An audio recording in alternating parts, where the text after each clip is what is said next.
Hello AP నమస్తే నేను మీ షణ్ముఖ్ ఈరోజు మనతో పాటు స్టూడియోలో కిరాకార్పి గారు ఉన్నారు. నమస్కారం అండి. నమస్కారం. 2019 ఎలక్షన్లో 79% పోలింగ్ శాతం నమోదైంది ఎలక్షన్స్లో. అదే 2024 ఎలక్షన్స్ టైంకి వచ్చేసరికి 81% పోలింగ్ నమోదైంది. మరి ఈ పెరిగిన పోలింగ్ శాతం వైఎస్ఆర్సీపీ పార్టీకి ఫేవర్ అయిందా లేకపోతే టీడీపీ పార్టీకి ఫేవర్ అయిందంటే ఏం చెప్తారు? పూర్తిగా టీడీపీ కూటమికి ఫేవర్ అయింది. ఎందుకంటే ఎవరైతే ఊర్లలో కనీసం చదువుకోలేని వాళ్ళు ఇతర భ్రమలో పడి ఇతర రౌడీల చేత బాధింపబడే వాళ్ళు ఎవరైనా ఓటేస్తారేమో కానీ కడుపుకు కూడు తిన్నోళ్ళు, చదువుకున్నోళ్ళు, తెలివైన వాళ్ళు, మనుషుల బతికి ఏ ఒక్కరో కూడా అతనికి ఓటు వేయకూడదని ఈ 2024 ఎన్నికల్లో నిర్ణయించుకున్నారు. ఇంకోటి అది ముంబై కావచ్చు, కర్ణాటక కావచ్చు, లేకపోతే లండన్ కావచ్చు, లేకపోతే జర్మనీ కావచ్చు, లేదా స్పెయిన్ కావచ్చు, లేకపోతే హైదరాబాద్ కావచ్చు, ఎక్కడి నుంచైనా సరే పని కట్టుకొని ఒక గూండాయిజాన్ని, ఒక గ్రూపులు కట్టడాన్ని, ఒక అవినీతిని, ఒక అరాచకాన్ని ప్రోత్సహించడం కోసం ఎవడు టికెట్లు వేసుకొని పోడు. వాళ్ళకి అర్థమైపోయింది 2019లో పోండిలేని ఒక అవకాశం ఇస్తే లైఫ్ని ఎంత రిస్క్లోకి వెళ్తాయని ఆలోచించి ఈసారికి మనం అంటే నాకు తెలిసినంత వరకు ఈ ఆంధ్ర రాష్ట్రంలో ఇప్పటి వరకు ఓటు హక్కు విలువ ఎవరికి తెలిసేది కాదు. ఫస్ట్ 2024లో ఓటు హక్కు విలువ తెలిసింది. మనం ఓటు వేయకపోతే పొర్రపాటున అంటే ఏ నియోజకవర్గాలు ఆ నియోజకవర్గాలు ఎంపీలు కావచ్చు, కాన్స్టిట్యూన్సీలో ఉండే ఎమ్మెల్యేలు కావచ్చు, మనం ఓటు వేయకపోతే పొర్రపాటున టీడీపీ రాకపోతే ఇంకా మనం అక్కడ ఉండే ఆస్తులు కావచ్చు, లేకపోతే మనం ఆల్రెడీ టీడీపీలో ఉన్నామనే ఆలోచన కావచ్చు, ఏర్పాటు తప్పుతాడు. ఓకే, మీరు ఏం చెప్తున్నారు? యాజ్ ఏ టీడీపీ పార్టీ ఫేవర్గా టీడీపీ కూటమికి మాత్రమే ఓట్లు వేయడానికి సొంత ఖర్చులు పెట్టుకొని వెళ్ళారు. మీరు చెప్పిన దాని ప్రకారమే ఒక వాదన ఉంది. అవును. మరి అదే ఆంధ్రప్రదేశ్ రాష్ట్రంలో వైఎస్ఆర్సీపీ పార్టీ ఒక భాగం కాబట్టి వైఎస్ఆర్సీపీ పార్టీ వాళ్ళు ఏం చెప్తున్నారు? జగన్మోహన్ రెడ్డి గారు చేసిన ఈ 5 ఏళ్లలో అభివృద్ధిని చూసి స్వచ్ఛందంగా విదేశాల నుంచి అయితేనేమి, ఇతర రాష్ట్రాల నుంచి అయితేనేమి, ఇతర ప్రాంతాల నుంచి అయితేనేమి, స్థిరాస్తి వ్యాపారులు అయితేనేమి, సెటిల్ అయితేనేమి ప్రతి ఒక్కరు స్వచ్ఛందంగా వచ్చి జగన్మోహన్ రెడ్డి గారి అభివృద్ధిని చూసి ఓటు వేశారని చెప్పేసి వాళ్ళు వాదన చేస్తున్నారు. మరి ఇది ఎంతవరకు నిజమా? ఇప్పుడు అభివృద్ధి చేశారు, అభివృద్ధి చూసి వచ్చారంటున్నాం. ఏది అభివృద్ధి? తిరుమల తిరుపతి దేవస్థానం అంటే ప్రపంచ దేశాల్లోనే అత్యున్నతమైనటువంటి 7 కొండల మీద ఉన్నటువంటి వెంకటేశ్వర స్వామి, దాన్నే ఆ లడ్డుతో సహా, అన్నదానంతో సహా, పరకామణితో సహా మొత్తాన్ని దాని విశిష్టతని తగ్గించి ఈరోజు తిరుమల ఉన్న భక్తి విలువనే పోగొట్టాడు. ఇది అభివృద్ధి? ఇసుక దందాలు చేసి రాత్రిపూట ఎస్పీలనే చుట్టూ సెక్యూరిటీగా పెట్టుకొని తరలిస్తాం. ఇది అభివృద్ధి? శేషాచల అడవుల్లో ఉండేటువంటి ఎర్ర చందనాన్ని లక్షల కోట్లు సంపాదించాడు. ఇది అభివృద్ధి? లేకపోతే ఆడవాళ్ళ మీద అఘాయిత్యాలు జరుగుతుంటే పట్టించుకోపోవడం అభివృద్ధి? అమర్నాథ్ గౌడ్ అనే చిన్నపిల్లని కిరసాలు పెట్టి తగలబెట్టి ఇది అభివృద్ధి? ఏది అభివృద్ధి? పిల్లకాయలకి గంజాయి ఇచ్చి ఎంజాయ్ చేయమని ఈరోజు పల్లెటూరులో కూడా గంజాయి కల్చర్ వచ్చేసింది. ఇది అభివృద్ధి? సొంత బాబాయినే గొడ్డలతో నరికి ఈరోజు చంపేసి దానికి సిబిఐ వాళ్ళని ఇంటి గడప కూడా తక్కనికుండా చేస్తారు. ఇది అభివృద్ధి? ఏది అభివృద్ధి అని చెప్పేసి ఆంధ్ర రాష్ట్రంలోకి చదువుకున్న పిల్లకాయలు కావచ్చు, లేదా వ్యాపారస్తులు కావచ్చు, బిడ్డలు కావచ్చు, ఇన్ఫ్రాస్ట్రక్చర్లు వేసేవాళ్ళు కావచ్చు, ఎవరైనా ఏ అభివృద్ధి ఉందని చెప్పి అక్కడికి వస్తారు. ఈరోజు భువనేశ్వరమ్మ గారిని కావచ్చు, లేకపోతే ఇంకొకరిని కావచ్చు, లేకపోతే నా భార్యని కావచ్చు, ఏది మాట్లాడినా టీడీపీ వైపు ఒక అడుగు వేద్దాం అంటేనే కోట్ల రూపాయలు ఖర్చు పెట్టి గన్మ్యాన్లు ఇచ్చి పోరంబోక పోసాని కృష్ణమల్లి, శ్రీరెడ్డి, వాడు బోర్గడ్డ అనిలు, పంచ ప్రభాకర్ లాంటి ఎదవల్ని ప్రోత్సహించి వాళ్ళకి డబ్బులు ఇల్లు ఇచ్చి తిట్టిస్తున్నాడు. ఇది అభివృద్ధి? ఏ పక్క అభివృద్ధి? అభివృద్ధి అంటే ఏంది? టిట్కో ఇల్లు, కొన్ని లక్షల ఇల్లు ఆంధ్రప్రదేశ్లో చంద్రబాబు నాయుడు గారు 10% చేయాల్సినట్టు కొన్ని ఉంటే, ఆల్రెడీ పూర్తయినట్టు కొన్ని ఉంటే, ఒక్క ఇల్లు కూడా నిరుపేద వాళ్ళకి ఇవ్వకుండా వాటిని అలానే ఎత్తిపెట్టడం అనేది అభివృద్ధి? ఏది అభివృద్ధి? జగన్మోహన్ రెడ్డి గారు కులం చూడం, మతం చూడం, ప్రాంతం చూడం అని చెప్పుకుంటూ కులాలకు అతీతంగా, మతాలకు అతీతంగా నా బీసీ, నా ఎస్సీ, నా ఎస్టీ, నా మైనార్టీ అని చెప్పేసి ప్రతి ఒక్కరికి డీబీటీ డైరెక్ట్ బెనిఫిషియరీ ట్రాన్స్ఫర్ పథకం ద్వారా డైరెక్ట్ అకౌంట్లోకి డబ్బులు వేస్తున్నాము. ఇది అభివృద్ధి కాదా అని వాళ్ళు అంటున్నారు. మరి ఏం చెప్తారు మీరు? కులం చూడడం అన్నాడు, మతం చూడడం అన్నాడు. మతం అంటే ఇప్పుడు తిరుమల అనేది హిందుత్వమే కదా. దాన్ని ఎందుకు చూస్తున్నాడు ప్రత్యేకంగా? దాన్ని ఎందుకు నాశనం చేస్తున్నాడు? దాని విశిష్టతను ఎందుకు తగ్గిస్తున్నాడు? ప్రపంచంలో అన్ని చోట్ల నుంచి గోయిందా నడుచుకొని వచ్చే వాళ్ళని ఎందుకు భయపెడుతున్నాడు? కులం చూడడం అంటున్నావు. నీ కులం వల్ల ఊరికి నువ్వు ఇవ్వలేదా? ఎవరు ఎక్కడి నుంచి వచ్చాడు? మిథున్ రెడ్డి ఎక్కడి నుంచి వచ్చాడు? వైవి సుబ్బారెడ్డి ఎక్కడి నుంచి వచ్చాడు? బొమ్మ కరుణాకర్ రెడ్డి ఎక్కడి నుంచి వచ్చాడు? రోజారెడ్డి ఎక్కడి నుంచి వచ్చింది? ఈరోజు వీళ్ళంతా రెడ్డి గ్రూప్ అంతా ఎక్కడి నుంచి వచ్చింది? సజ్జల రామకృష్ణ రెడ్డి ఎక్కడి నుంచి వచ్చాడు? సజ్జల భార్గవ రెడ్డి ఎక్కడి నుంచి వచ్చాడు? వీళ్ళందరూ ఎక్కడి నుంచి వచ్చారు? నేను కులం చూడను అన్నప్పుడు అదే కులంలో కాకుండా మిగతా కులాలన్నీ ఏమైపోయినాయి? ఎక్కడైతే ఓసీకి సంబంధించినటువంటి కులాలు ఉంటాయో అక్కడ ప్రతి చోట రెడ్డి ఎందుకున్నాడు అంటే సామాజిక న్యాయం పాటించలేదు జగన్మోహన్ రెడ్డి గారు అని చెప్తున్నారు. 100% కదా. నేను ఇప్పుడు అదే చెప్పింది. వీళ్ళందరూ ఎవరు అంటున్నాను నేను. వీళ్ళందరూ ఎక్కడి నుంచి వచ్చారు? నీకు ఈ రెడ్డిస్ అందరూ ఎక్కడి నుంచి వచ్చారు? మరైతే కూటమి మేనిఫెస్టో వైఎస్ఆర్సీపీ మేనిఫెస్టో కన్నా చాలా ఆకర్షణీయంగా ఉంది అని చెప్పేసి ప్రతి ఒక్కరిలోనూ ఒక భావన అయితే ఉంది. అది అభిమానించి ఓటేశారు, అది నచ్చి ఓటేశారు అని చెప్పేసి ప్రజల్లో ఒక వాదన ఉంది. ఇదంతా డొల్లా. కూటమి మేనిఫెస్టో ఒకప్పుడు తెలుగుదేశం పార్టీ తన ముందు మేనిఫెస్టో వెబ్సైట్లో నుంచి తొలగించడం జరిగింది అని చెప్పేసి వైఎస్ఆర్సీపీ పార్టీ వాళ్ళు ఒక వాదన చేస్తూ ఉన్నారు. మరి దీనిపై మీరేమంటారు? ఇప్పుడు సూపర్ 6 ఇచ్చారు సారు. మేము వాలంటీర్లకు 10,000 ఇస్తామన్నాడు. తర్వాత 3 సిలిండర్లు అన్నారు. సో ఓకే, మేనిఫెస్టో అనేది ఇప్పుడు నేను మా అమ్మని మా అమ్మ అంట, నువ్వు మీ అమ్మని అమ్మ అని అంటావు, లేదా మమ్మీ అంటావు, లేదా మా అంటాను. మా అమ్మని నేను అమ్మ నన్ను కాపీ కొట్టావంటే ఉండే సామాజిక క్షేమాభివృద్ధిలో సమాజంలో కొన్ని తీసుకునే నిర్ణయాలు కొన్ని పోలికలు ఉంటాయి అంతే. అంత మాత్రాన దానికి ఏదో రచయితలు వచ్చి రాయాల్సిన అవసరం ఏమీ లేదు. రెండో పాయింట్, ఆకర్షణీయంగా ఉన్నాయి.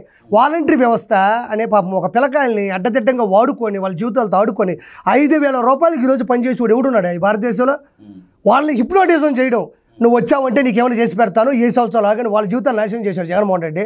ఈరోజు 10,000 రూపాయలు ఈరోజు టీడీపీ కూటమిస్తుంది. అదే అందుకే ఆకర్షితులు అయ్యారు వాళ్ళు.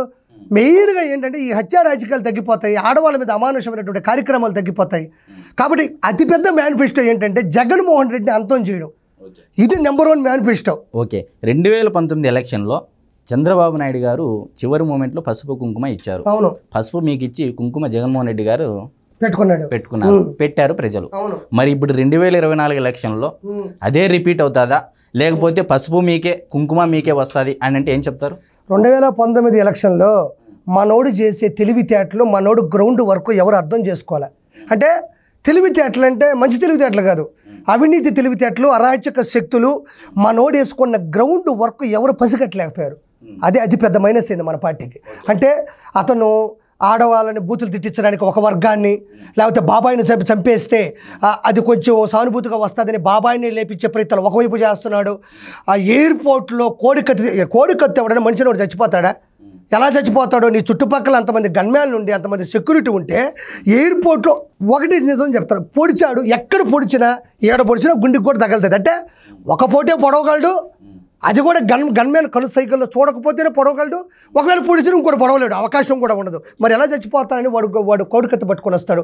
అంటే ఈ తెలివితేటలన్నీ కూడా అవినీతి చేయని టీడీపీ ప్రభుత్వం, అరాచక శక్తులను ఎప్పుడు కూడా ప్రోత్సహించని టీడీపీ ప్రభుత్వం, సౌమ్యంగా వెళ్ళే టీడీపీ ప్రభుత్వం, ఇంత దిగజారుడు రాజకీయాలు ఎప్పుడూ చూడండి టీడీపీ ప్రభుత్వం.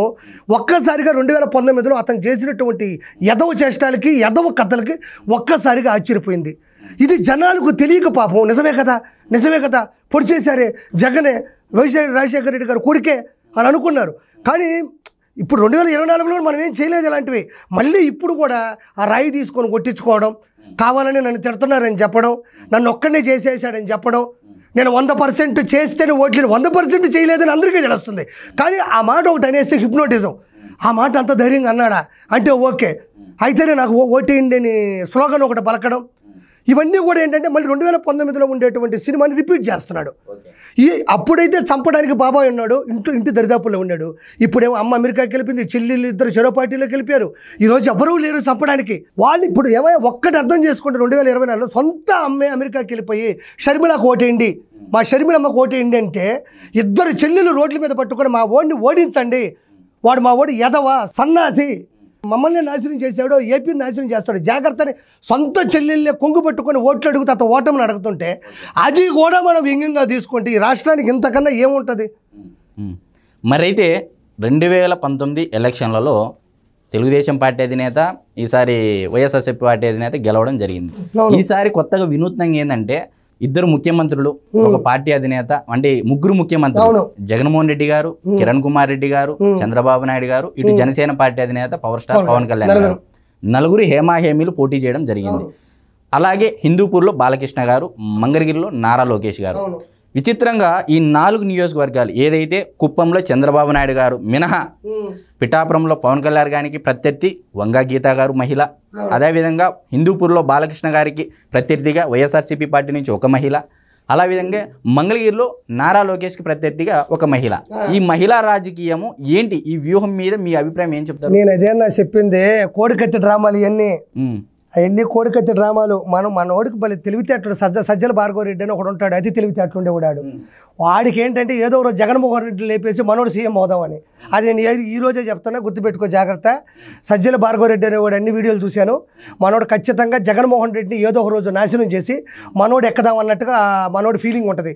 ఈరోజు ఆడవాళ్ళని అమానుషంగా తిడుతున్నారన్న, అరాచకంగా మాట్లాడుతున్నారన్న సజ్జల భార్గవరెడ్డి వీటన్నిటికి కారణం. రేపు టీడీపీ ప్రభుత్వం రావడం, వాడిని కుక్కను కొట్టకపోతే అప్పుడు మాట్లాడు. ఓకే, సజ్జల భార్గవరెడ్డి గారి గురించి మీరు చెప్పారు. ఇక్కడ ఇంకో విషయం, పవన్ కళ్యాణ్ గారి విషయంలో కాపులు అత్యధికంగా ఉన్న ప్రాంతాల్లో వైఎస్ఆర్సీపీ పార్టీకి ఈసారి భారీగా దెబ్బ పడనుంది అని చెప్పేసి వైఎస్ఆర్సీపీ పార్టీలో ఉన్నటువంటి స్వయం ప్రకటిత మేధావులు ప్రకటించారు. అయితే ఈ విషయం పట్ల ఈసారి కాపులు పవన్ వెంట ఉంటారా, లేదు ఎప్పటిలాగానే వైఎస్ఆర్సీపీ చేసే మ్యానిపులేషన్లో భాగంగా వైఎస్ఆర్సీపీకి ఓట్ బ్యాంక్ మల్లుతాదా అంటే ఏం చెప్తారు? ఇప్పుడు విరూపాక్ష సినిమా చూసినా నువ్వా? చూశాను. హీరోయిన్ ఇట్టు పెట్టుకొని తిరుగుతూ ఉంటుంది, వాళ్ళేమో చెట్టు కాలిపోతుంది, చెట్టులోకి వెళ్తూ ఉంటారు. లాస్ట్కి ఏమవుతుంది, తటక్కన అమ్మాయిని పొడిచేస్తాడు, అమ్మాయి వచ్చి హక్ చేసుకుంటుంది, వాళ్ళు వచ్చి కింద పడిపోతారు. జరిగేది అదే. మొన్నటిదాకా కూడా అయ్యే డ్రామాలు ఆడినాడు, చివరి క్షణంలో తెలిసిపోయింది. టీచర్సు బలమైనటువంటి కారణాలు చెప్పారు, బాగా ఇన్స్పైర్ చేశారు. వాళ్ళకి చదువుకున్న వాళ్ళకి కూడా చెప్పినారు. టీచర్స్ ఒక పక్క కావచ్చు, చదువుకున్న పిల్లకాయలు ఒక కావచ్చు, ఎవరికాలు వాళ్ళ కుటుంబాల్ని బాగా గట్టిగా బలోపేతం చేశారు. ఈసారికి ఆ మహానుభావుడికి ఇద్దమ్మా, కొంతమంది అడ్డు తిరిగారు మేము వేయాలి అన్నకంటే కూడా వాళ్ళు విధి స్వీకరించి విశ్లేషించినటువంటి పరిస్థితులు అర్థం చేసుకొని టీడీపీకి గుద్దిపడి దెబ్బారు ఓట్లు. అయితే పవర్ స్టార్ పవన్ కళ్యాణ్ గారు 10 సంవత్సరాలు నేను పార్టీ నడిపాను, కానీ ఒక్క సీటు మాత్రమే గెలిచాడు. ఈసారి పొత్తులో కాకుండా ఇండివిజువల్గా తనకు తానుగా పోటీ చేసి తన బలాన్ని నిరూపించుకుంటే చాలా బాగుండేది, పొత్తులో వెళ్ళి తన ఉనికిని కాపాడునేందుకే పొత్తులోకి వెళ్ళాడు.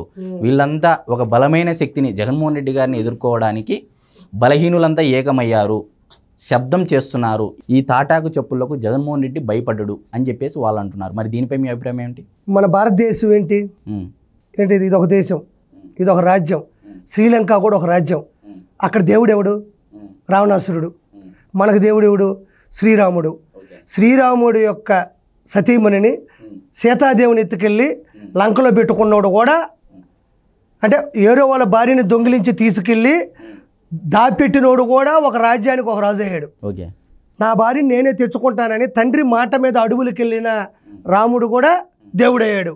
అంటే ఎదవలని కూడా హక్కును చేర్చుకొని అధికారంలో బిహేవ్ చేసే వాళ్ళకు కూడా ఒక రాజ్యం ఉంది ఈరోజు.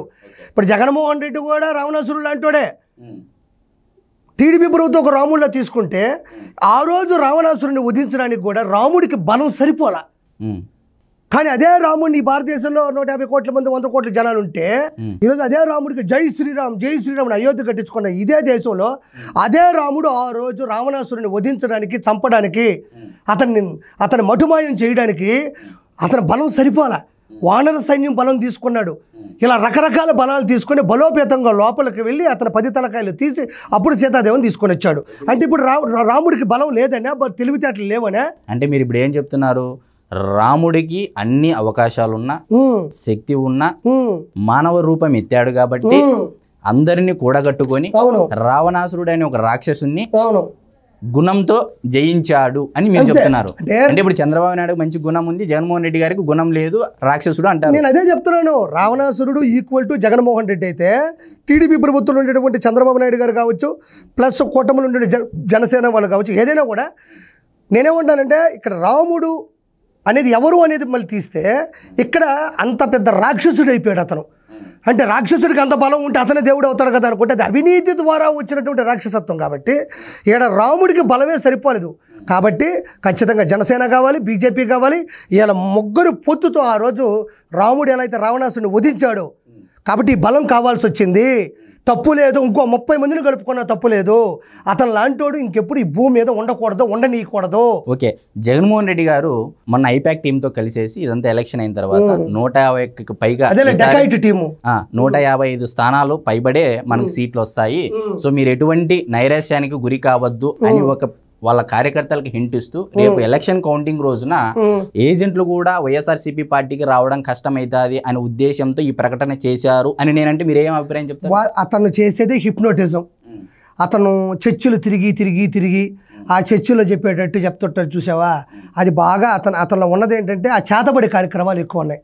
ఎవరైనా చేతబడి చేసి చంపేద్దాం ఇది చేద్దామని ఉంది, హత్య రాజకీయాలు ఎక్కువ.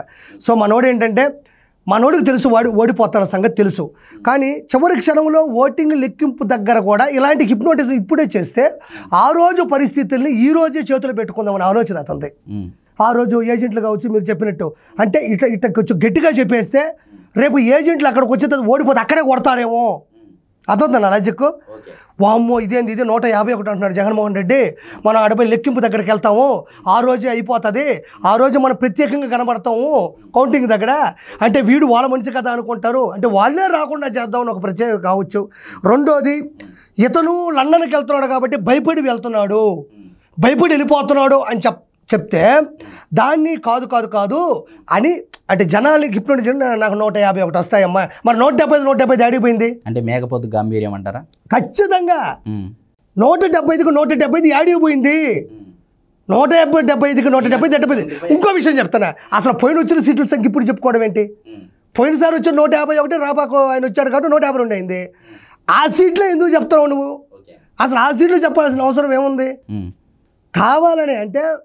కావాలనే హిప్నోటిజం, ఆ రోజు ఏమైనా జరగచ్చు, గెలవబోయేది మేమని ఒక స్టేట్మెంట్ ఇస్తే బలహీనటువంటి టీడీపీలో ఉండే కార్యకర్తలు ఇప్పటి నుంచే భయపడుతూ అప్పటి వరకు ఉండడానికి ఒక రీజను, రెండోది లండన్కి వెళ్ళిపోతున్నాడు భయపడిపోతున్నాడు అనుకుంటాను ఇంకో రీజను.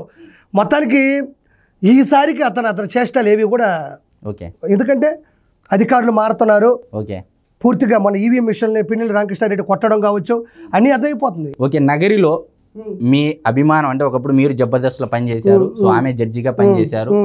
వైఎస్ఆర్సీపీ పార్టీ కన్నా ముందు నగరి రోజారెడ్డి గారికి జబర్దస్త్ అయితేనేమి, ఇటు ఈటీవీలో అయితేనేమి, అటు తెలుగుదేశం పార్టీ ఇచ్చిన అవకాశం అయితేనేమి ఆ పట్లో మొదటగా స్థానం ఇచ్చినది నగరి రోజారెడ్డి గారికి తెలుగుదేశం పార్టీ, ఇటు జబర్దస్త్.